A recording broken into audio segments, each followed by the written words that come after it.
Hello बच्चों, यार अपन आज लोग आ रहे हैं class 10th maths chapter number 6 यानी कि ट्रायंगल्स को लेकर। और ट्रायंगल के अपन सिर्फ देखने वाले हैं टॉप 5 मोस्ट इंपॉर्टेंट क्वेश्चंस जो आपके मिड टर्म के लिए जरूरी है, यानी कि जो अपना एग्जाम होने वाला है सितंबर में। और इस एग्जाम्स के लिए अपने को सिर्फ मेन ये 5 क्वेश्चंस तैयार करने हैं। इसके अलावा एनसीईआरटी तो करना ही करना है आपको, बट जो बाहर से क्वेश्चन बन सकते हैं हम उसकी बात कर रहे हैं कि इस वैरायटीज ऑफ क्वेश्चंस बनने वाले हैं। क्लियर है चीज? बाकी एनसीईआरटी से भी एग्जैक्ट क्या क्वेश्चंस करने हैं, कौन से इंपॉर्टेंट है, ये मैं आपको बताऊंगा इस वीडियो की लास्ट में। तो यार एंड तक जुड़े रहें। बीच में एक क्वेश्चन या दो क्वेश्चन देखकर ड्रॉप करने का कोई फायदा नहीं है, देखना है तो एंड तक जुड़िए। तो बेटा चलिए स्टार्ट करते हैं यार आज का पहला क्वेश्चन। देखिए क्वेश्चन नंबर 1 क्या रहा है आपसे। क्या एक फिगर गिवन है, इस फिगर के अंदर एक बात बोली गई है कि जो डीई है बेटा वो पैरेलल है, ये लाइन इसके पैरेलल है। ठीक है, किसके पैरेलल है? तो बीसी के पैरेलल है। तो सबसे पहला काम अपने को हमेशा लिखना होता है गिवन। ठीक है, जब भी अगर आप ज्योमेट्री कर रहे हैं तो गिवन की तरफ जाइए। गिवन क्या है बेटा? क्या एक ट्रायंगल है, जिस ट्रायंगल का नाम है ए बी सी। ठीक है, इसमें क्या दे रखा है? DE parallel to BC. तो हमने कहा डीई जो है बेटा पैरेलल है बीसी के। ओके, उसके अलावा देखिए फिगर के अंदर ही क्या रहा है? एई। बेटा एई इतना सा पार्ट है, कितना ये? 8 सेंटीमीटर। उसके अलावा बेटा कह रहा है ईसी, ये रहा बेटा, दैट इज योर 2 सेंटीमीटर। उसके अलावा बोला गया बीसी, बीसी अगर आप देखेंगे ये है नीचे वाला part 6 centimetre. But you have to find DE, ये फाइंड करना है। अगर आपको ध्यान हो एनसीईआरटी, यार एनसीईआरटी के अंदर हमेशा ना ये साइड्स फाइंड करने होते हैं और फिर आप उसमें लगाते थे बीपीटी या फिर मैं कहूं तो थेल्स थ्योरम। लेकिन इस केस में डिफरेंस क्या है बेटा? फाइंड ये करना है, तो आप डायरेक्ट बीपीटी या थेल्स थ्योरम नहीं लगा सकते, क्योंकि एज पर तो थेल्स थ्योरम क्या कहता है?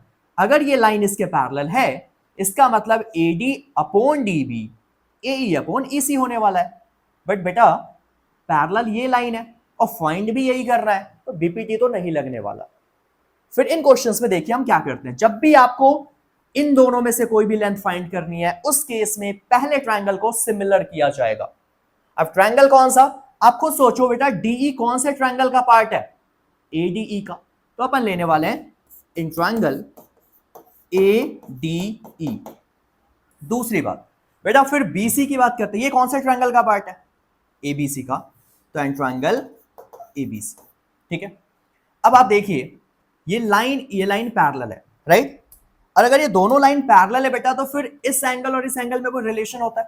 क्लास 9 में पढ़ा हुआ हमने कि एक लाइन पैरेलल है और अगर ये बेटा ट्रांसवर्सल है, तो एक इस लाइन के अंदर तो एक इस लाइन के बाहर। अगर याद हो, these are the corresponding angles and the corresponding angles are always equal. तो उस तरीके से हम कह सकते हैं क्या? Angle A B C is equal to angle ADE. तो देखिए एडीई और ए बी सी बेटा इक्वल हो गया। रीजन क्या देंगे आप? तो कॉरस्पॉन्डिंग एंगल का पेयर है ये। क्लियर चीज? सिमिलरली अगर हम कहें तो भाई एंगल ए इस पूरे ट्रायंगल में भी और इस ऊपर वाले ट्रायंगल में भी है, यानी कि एंगल ए जो है बेटा दोनों में है, यानी कि एंगल ए क्या है? कॉमन है।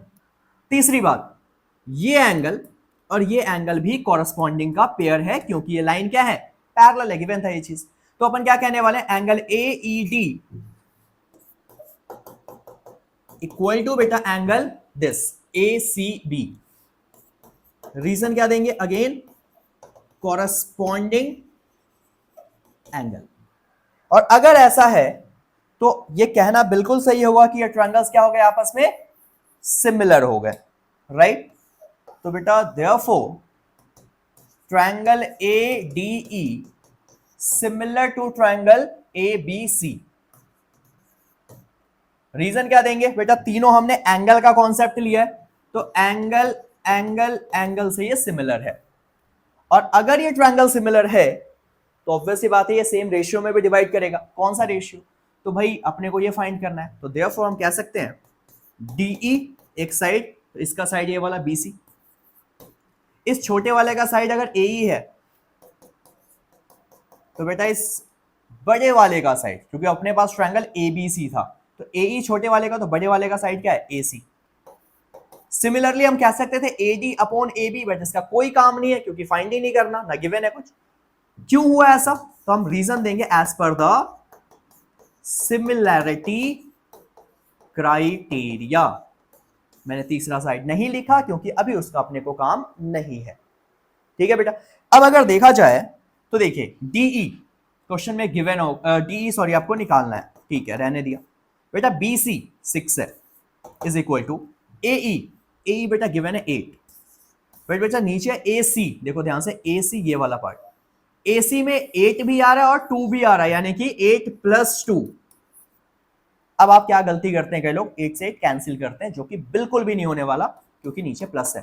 तो DE upon 6 is equal to 8 upon 10, cross multiply, तो बेटा DE कितना आ गया आप देखें, अगर 8 6 48 अपॉन 10, यानी कि हम सिंपली कहें तो 4.8 centimetre, that is the required length of your DE। Clear है चीज। तो बेटा पेपर में ना इसके आने के ज्यादा चांसेस होंगे, जो एनसीईआरटी में क्वेश्चन है इसी बेस पे, बट उन्होंने ये वाला लेंथ पूछा हुआ है। अभी लगातार जो पिछले कई सालों से क्वेश्चन आ रहा है उसमें इनमें से लेंथ पूछा जाता है। इस लेंथ को तरीका क्या है निकालने का, तो भाई निकालने का तरीका हमेशा वही ध्यान देना है कि भाई अगर पैरेलल है और इनमें से कोई भी लेंथ अगर मिसिंग है तो इसका मतलब है पहले ट्रायंगल को सिमिलर किया जाएगा। ठीक है। दूसरा क्या हो सकता है, अगर इनमें से कोई लेंथ मिसिंग है तो सिमिलर करने की कोई जरूरत नहीं है बेटा, वो 2 लाइन का सॉल्यूशन है बीपीटी से, AD upon DB AE upon EC का concept as per the Thales theorem. Clear है। तो पहला क्वेश्चन खत्म। अब हम मूव करते हैं बेटा दूसरे क्वेश्चन की तरफ। देखिए क्या कह रहा है आपसे कि डायगोनल्स की बात करा है, बोला था diagonals of a quadrilateral ABCD। Okay, एक क्वाड्रिलेटरल बना ही देते हैं अपन। चलिए देखिए, कह रहे क्वाड्रिलेटरल है जिसका नाम है ABCD, ये लीजिए राइट, ABCD ये क्वाड्रिलेटरल है अपने पास, अगर विजिबल नहीं है तो इसको ये लीजिए ABCD। फिर क्या बोला गया, the diagonal of this quadrilateral. तो बेटा डायगोनल कौन से होने वाले हैं, एक तो ये है डायगोनल, एक डायगोनल ये है। ठीक है, तो पहले गिवन की तरफ चलते हैं फिर बाकी चीजें पढ़ेंगे। गिवन है बेटा ABCD is a quadrilateral, inside that quadrilateral हम क्या कह रहे हैं, कह रहे हैं कि इसके जो डायगोनल एक दूसरे को इंटरसेक्ट करते हैं एट O। ये तो लिखने की कोई जरूरत ही नहीं है, ठीक है डायगोनल है। फिर क्या बोला गया है, एक चीज और गिवन है, इस हिसाब से इंटरसेक्ट करते हैं कि AO अपॉन बेटा OB OC अपॉन OD के इक्वल है। तो क्या लिखेंगे, ऑल्सो AO इसके अपॉन में क्या बेटा BO किसके इक्वल है, तो कह रहा CO अपॉन DO के, ये इक्वल है। ठीक है, क्या प्रूफ करना है, कह रहा ABCD को प्रूफ कर दीजिए, ट्रेपीजियम है, बहुत ज्यादा इंपॉर्टेंट, प्रूफ करना है ABCD एक तरीके का ट्रेपीजियम है। अगर ध्यान हो आपका बेटा एनसीईआरटी का ये आखिरी क्वेश्चन है राइट। तो ABCD ट्रेपीजियम प्रूफ करना है बेटा। ट्रेपीजियम प्रूफ करने की खास बात होती है, किसी भी ट्रेपीजियम अगर है ना ये, तो भाई ये और ये पैरेलल होगा। अगर हमने ये प्रूफ कर दिया कि ये और ये पैरेलल है, इसका मतलब ये ट्रेपीजियम कहलाएगा। क्लियर है चीज, तो यही प्रूफ करना है। चलिए जरा क्या करना है, इसके लिए सबसे पहले अपन ना जो गिवन है इसको थोड़ा सा मॉडिफाई करेंगे। क्या मॉडिफाई करने वाला है जरा वो भी आप देख लीजिए। मैंने कहा AO बेटा CO यहां है ना, इसको अपोन में ले आओ, तो बेटा ये वाला यहां जाएगा, इसको आपस में इंटरचेंज किया तो क्या बनेगा BO अपॉन DO। इसको मैंने बस थोड़ा सा मॉडिफाई किया है, मे भी काम आ जाए, देखते हैं, नहीं आएगा काम तो ये तो है ही। ठीक है, अब क्या बेनिफिट होने वाला है, चलिए इस प्रूफ के लिए सबसे पहले बेटा करेंगे अपन कंस्ट्रक्शन, एक छोटा सा कंस्ट्रक्शन करने वाले हैं। क्या कर रहे हैं, मैंने कहा एक लाइन यहां से ड्रॉ कर दो ऐसे।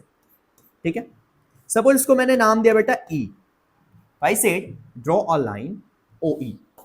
ठीक है, क्या करना है बेटा, एक लाइन ड्रॉ करना है जिसका नाम क्या है OE, जो कि ना पैरेलल भी है किसी एक की, चॉइस आपकी है। मैंने कहा OE जो है वो पैरेलल है CD के, मैंने सिर्फ OE को CD के पैरेलल ड्रॉ किया है, या फिर AB के भी पैरेलल कर सकते हैं, चॉइस आपकी होने वाली है, कोई भी एक ले लो। ठीक है, अब बेटा इसकी हेल्प से अपन प्रूफ कैसे करेंगे जरा वो देखिए। नाउ मैं कह रहा हूं अगर बेटा इस ट्रायंगल में मैं देखूं एक बार, इन ट्रायंगल ए डी सी, क्या बोला मैंने, इन ट्रायंगल ए डी सी। बेटा ए डी सी के अंदर अगर आपको ध्यान हो, क्या ओ ई पैरेलल है सी डी के? ओ ई पैरेलल है डी सी के, बिल्कुल है। कहां से है? तो बेटा बाई कंस्ट्रक्शन।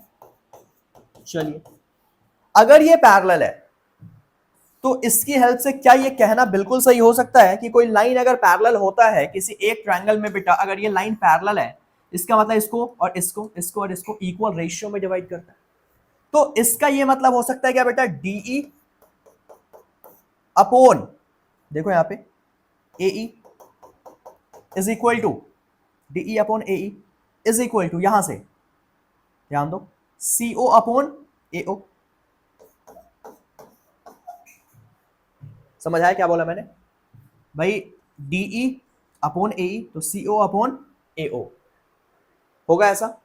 नाउ अगर ऐसा है तो बेटा अब अगर ध्यान दो, इसका रेसिप्रोकल भी हो सकता है। इसका रेसिप्रोकल क्यों कर रहे हैं रेसिप्रोकल? क्योंकि देखो यहाँ पे एओ अपॉन सीओ है रेसिप्रोकल, तो एओ अपॉन सीओ, यहां से रेसिप्रोकल क्या बनेगा बेटा, एई ऊपर जाएगा और डीई नीचे जाएगा। दोनों साइड क्या कर दिया इसका, रेसिप्रोकल। इसको मैंने माना इक्वेशन नंबर 2, क्योंकि इसको मैंने माना इक्वेशन नंबर 1 जो गिवन था। बेटा इक्वेशन 1 और 2, फ्रॉम इक्वेशन 1 एंड 2 को ध्यान से देखिए। एओसीओ यहां भी आ रहा है, एओसीओ यहां भी आ रहा है, इसका मतलब ये और ये भी इक्वल होगा। तो क्या बचा यहां से बेटा, एई अपॉन डीई किसके बराबर हो जाएगा? तो बेटा ये बराबर होने वाला है, देखो यहां से ओबी यानी कि बीओ अपॉन डीओ के। That is your equation number 3। क्या बोला मैंने? इन दो इक्वेशंस में एक बात कॉमन थी, एओसीओ, ये रहा। इसकी वजह से ये ओ जो बीओ अपॉन डीओ है, एंड बेटा यहां पे जो एई अपॉन डीई है, ये भी आपस में इक्वल होगा। क्लियर है चीज? और अगर ये अब आपस में इक्वल है तो ध्यान दीजिए अब आगे, अब कैसे ये काम करने वाला है, राइट?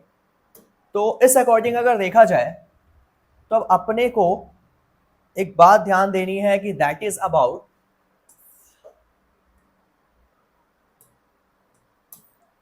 कि फ्रॉम इक्वेशन 3। अब देखो इक्वेशन 3 कहां पे लाई करता है बेटा, ये रहा फिगर देखिए, एई अपॉन डीई, और हमने क्या प्रूव किया बेटा, बीओ अपॉन डीओ। ये कौन सा ट्रायंगल का पार्ट है? तो in triangle A D C या A D B, sorry, in triangle A D B. क्या प्रूव किया अपन ने? तो बेटा अपन ने प्रूव किया है यहां से एई और किसका रेशियो है, डीई का, और अपन ने प्रूव किया बेटा बीओ अपॉन डीओ का, राइट? कहां से? From equation number 3, right? Clear है चीज? नाउ अब अगर ध्यान दो बेटा कि यार ये रेशियो अगर इक्वल है, इसका मतलब ये लाइन क्या रहा होगा, पैरेलल। तो इसका मतलब ये कहना बिल्कुल सही होगा कि ईओ जो है बेटा वो पैरेलल है किसके, ए बी के। क्यों पैरेलल है, रीजन भी देंगे।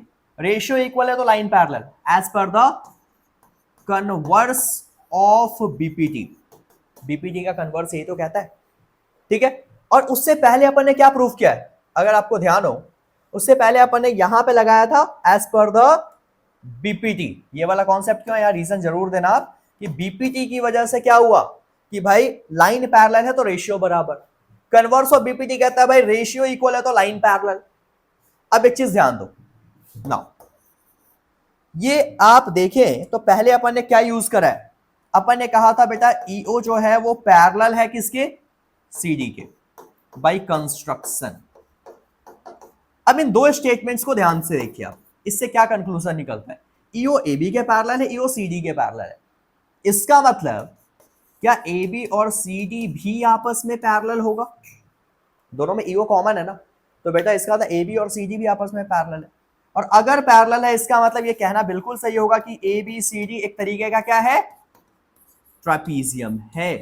ट्रापीजियम की खास बात यही तो होती है कि ये वाला जो पेयर है वो पैरेलल होता है, वो अपन ने प्रूव कर दिया।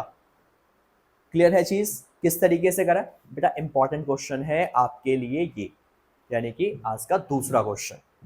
डन, चलते हैं थर्ड क्वेश्चन की तरफ। टोटल 5 करने हैं अभी। चलिए अब ये क्या कहता है आपके लिए, देखो कह रहा है the side A B A B C and the median A D of a triangle. बहुत अच्छा क्वेश्चन है, ध्यान दीजिएगा थोड़ा सा। एक ये है और एक ये फिगर है, ठीक है। क्या बोला गया बेटा, तो कहा गया है अपने से, एक है अपने पास triangle A B C, this is basically triangle A B C, ठीक है, और एक ट्रायंगल है बेटा पी क्यू आर। तो देखो पी क्यू आर, दो ट्रायंगल्स है ए बी सी और पी क्यू आर। बोला गया साइड ए बी, फिर एक बोला गया side B C and the median A D. बेटा यहां से ड्रॉ करना पड़ेगा फिर तो मीडियन ए डी, ये रहा ए डी, ठीक है, ये वाला साइड, ठीक है। नाउ यहां से किसके प्रोपोर्शनल है, करा दीज आर प्रोपोर्शनल। तो बेटा किसके प्रोपोर्शनल है, ध्यान दीजिए आप। तो बेटा these are proportional to side P Q, then Q R and the median P M, median P M given है। तो चलिए पहले गिवन लिखते हैं। बेटा गिवन है कि A B B C and A D proportional मतलब सेम रेशियो में है, किसके, तो बेटा दूसरे ट्रायंगल का P Q then Q R और बेटा उसका मीडियन क्या है बेटा पी एम, ठीक है। दीज आर प्रोपोर्शनल मतलब सेम रेशियो, ठीक है चीज, कोई दिक्कत परेशानी नहीं। इस पूरे को इक्वेशन नंबर 1 कंसीडर कर लीजिए, क्या पता काम आ जाए। जो गिवन है वो लिखना ही लिखना है। अब बेटा इस गिवन में क्या कंक्लूजन निकला, एक चीज और गिवन था कि बेटा AD इज द मीडियन, ये तो चलो साइड्स है, बट AD इज द बेटा मीडियन। किसका मीडियन है, तो ऑफ ट्रायंगल ABC, बट किस पे, BC पे, और BC इन ट्रायंगल ABC में। बेटा मीडियन का काम होता है तो बराबर हिस्सों में डिवाइड करना है, इसका मतलब BD is equal to CD कह सकते हैं, मीडियन है तो बेटा BD इक्वल टू हो गया DC, अभी रहने दीजिए इसको। सिमिलरली कह रहा PM is the median. Now अपन वो भी लिख लेते हैं कि बेटा क्या है, PM क्या है, मीडियन है। कहां मीडियन है, तो of triangle PQR, right, of QR in triangle PQR में ये मीडियन है। बेटा अगर मीडियन है तो ये कहना भी बिल्कुल सही होगा कि QM और RM जो है इक्वल होगा, QM और RM इक्वल होगा, राइट, क्योंकि मीडियन है। और अगर ऐसा है तो देयरफॉर सपोज मैंने इसे माना इक्वेशन नंबर 2, इसे माना इक्वेशन नंबर 3, राइट, तो BD और CD इक्वल है। देखो ध्यान से, BD और CD इक्वल है, तो क्या ये BD इस पूरे BC का हाफ है या नहीं है, ये भी तो कहा जा सकता है कि इसका मतलब ये जो दोनों है that is the half of BC, right. Similarly बेटा ये जो है इस पूरे का आधा भी है, ये भी कह सकते हैं। क्लियर है चीज। जरा इस इक्वेशन 2 और 3 को ना 1 में पुट कर दीजिए। क्या कह रहा हूं, पुट कीजिए इक्वेशन 2 एंड 3 इनसाइड 1। तो क्या यूज होगा, देखो ये ऐसे का ऐसा, AB upon PQ, BC upon जो QR है, BC अपॉन QR। बेटा BC को देखो, ये जो BC है ये BD का डबल है, क्योंकि ऑब्वियस सी बात है, देखो ना मैंने कहा BD और CD इक्वल है, तो that is also equal to BC/2, और ये 2 यहां क्रॉस हो सकता है। तो क्या मैं BC को लिख सकता हूं 2 times of BD, 2 times of BD, ये को पुट कर रहे हैं। सिमिलरली बेटा QM को 2 टाइम्स ऑफ, देखो ना यहाँ पे क्या था, यहाँ पे QR था, that is 2 times of QM, क्योंकि ये दोनों आपस में क्या है, इक्वल है, और is equal to AD upon PM। अगर किसी को नहीं आया समझ तो मैं थोड़ा सा और डिटेल में इसको समझा देता हूँ। यहां से देखिए ध्यान से क्या कहना चाह रहा हूं आपको, ऐसे समझिए रफ में। आपको बोला मैंने कि इसने एक बात बोली है, क्या बोला गया है, तो कह रहे बेटा देखो BD और CD इक्वल है। बेटा आप ध्यान से देखो, BC को, BC इन दो चीजों से मिलकर बना है, BD प्लस CD से मिलकर बना है ना। और अगर देखो बेटा BD तो BD है, क्या CD भी BD के इक्वल है, लिख दूं मैं, कितने BD, 2 टाइम्स ऑफ BD। बेटा ये 2 मल्टीप्लाई वहां गया तो डिवाइड, तो BC/2 किसके बराबर हो जाएगा, BD के। तो BD को लिख सकता हूं BC/2 और BC को लिख सकता हूं 2 टाइम्स ऑफ BD, मैंने वही लिखा BC को 2 times of BD। Similarly QM को 2 टाइम, देखो QR को 2 times of QM। Is it clear, क्यों लिखा उसका रीजन आपके सामने मिल चुका बिल्कुल तरीके से, कोई दिक्कत नहीं इसमें, आगे चले। ओके, तो ध्यान अगर देंगे आप, ये कंक्लूजन निकला, यहां से क्या हुआ, तो ये और ये आपस में कैंसिल, तो बचा AB upon PQ, BD upon QM, AD upon PM। इसको माना इक्वेशन नंबर मैंने आज का 4th। ठीक है बेटा जी, इक्वेशन 4th मान चुके। अब आइए आगे, जो प्रूफ करना है। अब जरा उसकी कहानी यहां से शुरू करते हैं अपन कि अब कैसे होने वाला है। तो अब प्रूफ करना है ABC and PQR। Now in triangle ABC and triangle PQR। ठीक है जी, क्या है इसमें? AB upon PQ। ठीक है, ध्यान देना, ABC and PQR, AB upon PQ। और अगर मैं ये प्रूफ कर दूं BC upon QR angle B is equal to angle Q, तो अपना काम हो जाएगा। बट क्या अपने पास अभी एंगल B और Q इक्वल है? नहीं है। तो क्या ये काम करेगा? अभी नहीं करेगा। तो इस यहां तक पहुंचने के लिए अपने को करना क्या पड़ेगा? B और Q को इक्वल करना पड़ेगा। ऐसा ही सेम आपके एनसीईआरटी में क्वेश्चन नंबर 14 है बेटा, सेकंड थर्ड एक्सरसाइज के अंदर। तो उसमें दे रखा है AB, ध्यान देना क्वेश्चन में डिफरेंस क्या है। इसमें क्या बोला है? AB BC और AD। उस क्वेश्चन में क्या है? AB AC and AD। जब वो क्वेश्चन 14 था AB AC, तो बेटा उसको करने का फॉर्मेट अलग है, उसके लिए मैंने अलग से वीडियो डाली हुई है, आपको चैनल पे मिल जाएगी, उसमें है वो क्वेश्चन। बट अभी फिलहाल क्या है? AB और BC। तो बेटा इसमें इस तरीके से करना है जैसे करवा रहा हूं आपको। ठीक है, अब देखो क्या बोला। तो अगर PQR तक पहुंचना है तो इसके लिए पहले अपने को क्या लेना पड़ेगा? जरा हमने कहा एक बार ले लो ट्रायंगल ABD एंड ट्रायंगल बेटा यहां से PQM, सिर्फ इतना। ठीक है, इन दो को सिमिलर करो तो बेटा AB अपॉन PQ और यहां से BD upon QM is equal to बेटा AD अपॉन PM। कहोगे सर ये कहां से आया? तो बेटा ये अभी प्रूफ किया था इक्वेशन नंबर 4। तो यहां पर रीजन दीजिए फ्रॉम इक्वेशन 4। और अगर ऐसा तो देयरफॉर ये ट्रायंगल क्या हो जाएगा बच्चा? ABD similar to triangle PQM by SSS similarity. और अगर ये ट्रायंगल सिमिलर है तो ऑब्वियस सी बात है यार, इसके एंगल्स इक्वल हो गए, तो therefore angle B equal to angle Q। ये दो एंगल्स इक्वल हो गए बाय सिमिलैरिटी क्राइटेरिया। भाई क्योंकि ट्रायंगल सिमिलर है तो ऑब्वियस सी बात है इसके बचे हुए एंगल्स भी इक्वल होंगे। और अगर ये इक्वल है तो जरा चलिए अब जो प्रूव करना है, यानी कि इन triangle ABC and triangle PQR। अब अपना काम हो चुका है ऑलमोस्ट। ABC का बेटा AB, इसका PQ, फिर हमने कहा बेटा पूरा का पूरा BC अपॉन बेटा QR। ये इक्वल है। मैं AD और PM नहीं ले रहा क्योंकि इसका भी कोई काम नहीं है। ये कहां से इक्वल है? तो बेटा ये गिवन का पार्ट है, क्वेश्चन नंबर 1 में लिखा हुआ है। हमने AD और PM का नहीं लिया क्योंकि इसका कोई काम नहीं है। एंड बेटा angle B equal to angle Q। क्यों? ये रहा, अभी अभी प्रूफ किया है, ये प्रूव्ड अबव, करा प्रूफ।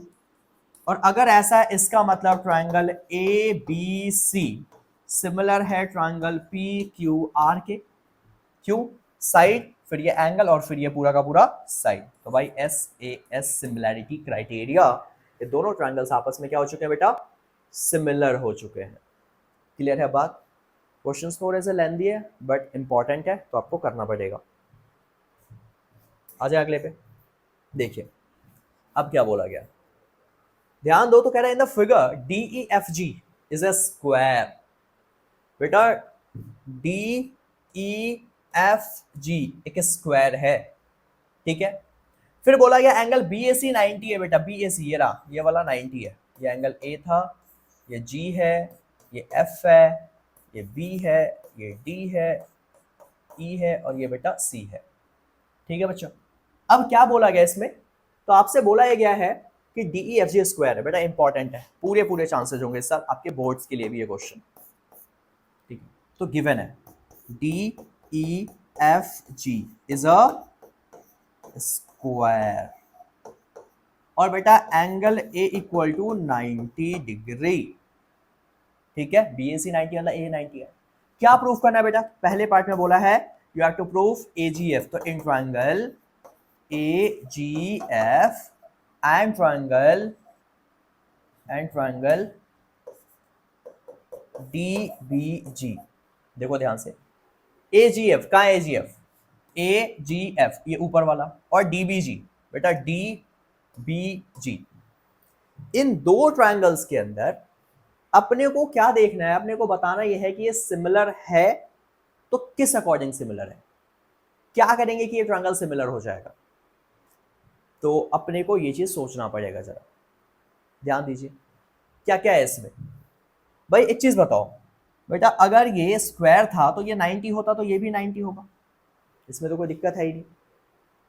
और एंगल ए में ए भी 90 है, राइट? क्लियर है ये बात? चलिए अब अगर देखें ये 90 है, तो बेटा 90 है तो इसका नाम क्या है? एंगल बीडीजी। एंगल बीडीजी क्या है बेटा? बीडीजी है। तो बेटा अगर ये बीडीजी है, ठीक है, इस ट्रायंगल का पार्ट है, sorry, that is the part of BDG, ये रहा बीडीजी, ठीक है। तो बेटा इसमें इस एंगल का नाम क्या है? G A F, G A F, right, each 90 degree. कहाँ है 90? तो बेटा साफ साफ ये क्वेश्चन में गिवन है आपके, ये 90 है, राइट? इसमें तो कोई दिक्कत होगी नहीं आपको कि भाई ये 90 ये भी 90, गिवन है दोनों, राइट? क्यों ये क्यों 90 हुआ? क्योंकि ये स्क्वायर था, तो इस वजह से ऑब्वियस सी बात है, एक 90 है तो दूसरा भी 90 होगा ही होगा, राइट? उसके अलावा ये एंगल, ये एंगल और बेटा ये एंगल इक्वल है। थोड़ा सा देखने में आपको लगेगा कैसे? बेटा आप खुद सोचो, देखो आपने पढ़ा होगा कि अगर ये लाइंस हैं और इसके बीच में ये अगर परपेंडिकुलर है, परपेंडिकुलर है तो ऑब्वियस सी बात है कि ये हमेशा इक्वल होगा। और अगर हमेशा इक्वल होगा, थोड़ा सा अगर ये ऊपर बढ़ाया जाए एक लाइन के अंदर और एक लाइन के बाहर, एंगल इक्वल होता है, कॉरस्पॉन्डिंग एंगल। कुछ देखिए बेटा, ये परपेंडिकुलर है यहाँ भी और ये यहाँ भी, क्योंकि स्क्वायर था। तो अगर मैं इसको आगे एक्सटेंड करूँ, अब आपको समझ आएगा, तो ये एंगल और ये एंगल देखने में एक जैसा लग रहा है, इक्वल होगा, कॉरस्पॉन्डिंग एंगल का पेयर है। तो बेटा एंगल ये डी बी जी, ठीक है, डी बी जी, और बेटा ये angle A G F equal है। रीजन? कॉरस्पॉन्डिंग एंगल, ठीक है। और अगर ये इक्वल है तो इसका मतलब ये लाइंस आपस में क्या हो जाएंगी? सॉरी, लाइंस कह रहा हूं बेटा, ये ट्रायंगल आपस में क्या हो जाएगा? सिमिलर। तो triangle A G F similar to triangle बेटा ये वाला जिसका नाम था DBG, DBG by angle angle similarity criteria. ये ट्रायंगल हो गया है सिमिलर, ठीक है। अब क्या बोला बेटा? ए जी एफ और E F C. Now in triangle A G F and बेटा ट्रायंगल ई एफ सी, ध्यान दो फिर से बेटा, एंगल ए और यहां से बेटा इसका नाम क्या है? एंगल एफ ई सी, ईच 90, ईच 90 लिख देंगे। उसके अलावा बेटा एंगल सी, यानी कि जिसका नाम है F C E, angle F C E, और बेटा इसका नाम है A F G, A F G. Reason क्या देंगे बच्चा? तो कॉरस्पॉन्डिंग एंगल अगेन। और अगर ऐसा है तो बेटा दोनों ट्रायंगल आपस में A G F similar to triangle E F C by angle angle criteria, ये भी सिमिलर हो गया, ठीक है बेटा, दोनों ट्रायंगल सिमिलर हो चुके हैं, ठीक है। तीसरी बात, डीबीजी, कहां है डीबीजी? ध्यान दो, डीबीजी ये वाला ट्रायंगल और बेटा ईएफसी, ये इसको भी सिमिलर करना है। अब इसको सिमिलर कैसे किया जा सकता है? भाई एक चीज बताओ, सिमिलर करने की जरूरत भी नहीं पड़ेगी आपको। आपको देखो, ये इसके सिमिलर है, ये इसके सिमिलर है, दोनों में एक बात कॉमन है, राइट? कॉमन क्या है कि भाई ये इस दोनों के सिमिलर है, दैट्स वाई ये ट्रायंगल भी सिमिलर होगा, यानी कि as per the from part number 1 and part number 2। चलिए देखते हैं, from part 1 and second, third को करने के लिए, राइट? पार्ट 1 और पार्ट थर्ड से क्या मिलता है कि भाई एजीएफ जो है वो सिमिलर है किसके? तो डीबीजी के। एंड बेटा एजीएफ जो है वो सिमिलर है किसके? ईएफसी के। कहां से? ये दोनों हमने प्रूव किया है, प्रूव्ड अबव। और बेटा अगर ऐसा है, अगर ये ऐसा है तो देयरफॉर क्या कंक्लूजन निकलता है? दोनों में ये कॉमन है, ये भी आपस में सिमिलर होगा, तो therefore DBG similar to triangle EFC. होगा नहीं होगा कि भाई ये इसके सिमिलर है, ये इसके सिमिलर है, ये कॉमन है, इस वजह से ये भी सिमिलर होगा, तो सिमिलर होगा। क्लियर है चीज? खत्म। तीसरा पार्ट, चौथा पार्ट। अब चौथे पार्ट में क्या बोला गया बच्चा? चौथे में बोला गया है डीई का स्क्वायर। देखो डीई का स्क्वायर किसके इक्वल है? बीडी और ईसी। बेटा डीई ये रहा, बीडी ये रहा, ईसी ये रहा।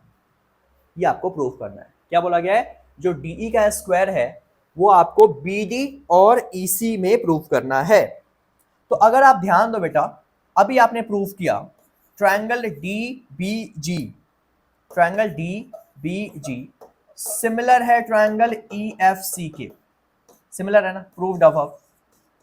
और अगर ये बेटा सिमिलर है तो देयरफॉर आप ध्यान दो B D upon E F, B D upon E F कह सकते हैं अपन। देखो इस ट्रायंगल का मैंने बी डी लिया, इस ट्रायंगल का ई एफ लिया। कहोगे सर क्यों लिया? मुझे बेटा बी डी प्रूफ करना था, ठीक है, मुझे बी डी प्रूफ करना है तो मैंने बी डी लिया। मुझे ई एफ नहीं चाहिए बट मैंने लिया है, ठीक है। क्यों लिया? देखो यहाँ पे, ये देखो स्टार्टिंग के दो, तो स्टार्टिंग के दो नाम है ई एफ। क्लियर है बात? और अपने को क्या चाहिए बेटा? अपने को चाहिए ईसी। देखो किस चीज की रिक्वायरमेंट है? ईसी की रिक्वायरमेंट है, राइट। ईसी यहाँ पे है नहीं, है बट अभी अपने को लेना नहीं है। क्यों नहीं लेना? क्योंकि अपने को और किस चीज का काम है?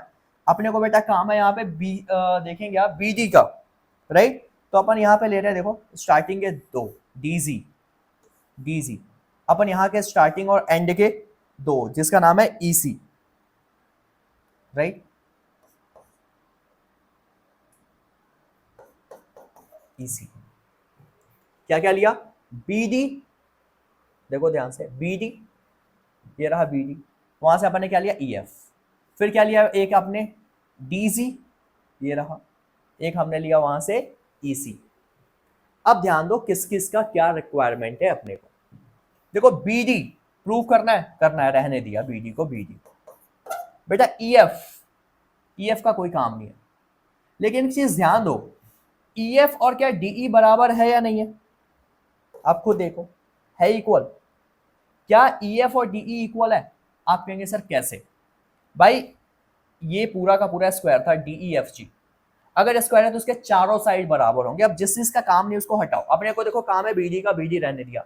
अपने को काम है ईसी का, मैंने ईसी भी रहने दिया, ठीक है। बीडी और ईसी का काम है, रहने दिया, ठीक है। बीडी और ईसी का काम है, हमने रहने दिया। नाउ अब अगर आप ध्यान दोगे बेटा किसका काम नहीं है? किसका काम नहीं है? ईएफ का काम नहीं है। ईएफ किसके इक्वल है बेटा? डीई के भी इक्वल है, मैंने ईएफ को डीई रख दिया। और बेटा डीजी, डीजी को भी मैंने डीई रख दिया। क्यों रखा? क्योंकि डीईएफजी स्क्वायर था, डीईएफजी था बेटा स्क्वायर था, राइट। अब क्रॉस कीजिए तो क्या आ जाएगा? BD into EC is equal to DE का स्क्वायर, क्रॉस मल्टीप्लाई करने से बीडी इंटू ईसी और ये डीई का स्क्वायर ये दे रखा है आपसे। क्लियर है बात? एक सेकेंड बच्चा, आज का ना आखिरी क्वेश्चन यानी कि जो 5वां क्वेश्चन चल रहा था। चलिए देखिए, तो अपने को करना क्या है? सबसे पहले अगर हम देखें तो अपने पास गिवन है कि ये जो लाइन है बेटा परपेंडिकुलर है, परपेंडिकुलर है। फिर बोला क्यूबी, बेटा क्यूबी ये भी परपेंडिकुलर है। फिर आरसी ये भी परपेंडिकुलर है एसी के ऊपर। परपेंडिकुलर मतलब ये भी एंगल 90, ये भी 90, ये भी 90, ठीक है। और ये प्रूफ करना है तो गिवन लिख देंगे हमेशा।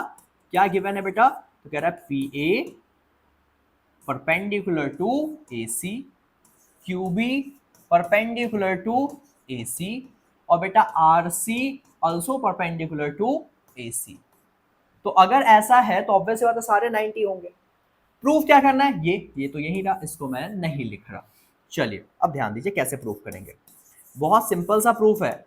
करना क्या आपने को? ट्रायंगल लेना है, ट्रायंगल पी ए सी। एक बार यहां से ध्यान दो ट्रायंगल लेने का तरीका।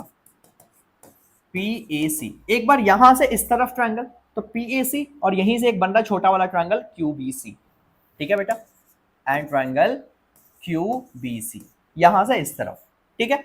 इन दो ट्रायंगल्स में खास बात देखो यार, अगर देखें आप तो यार एक एंगल ये पी ए सी,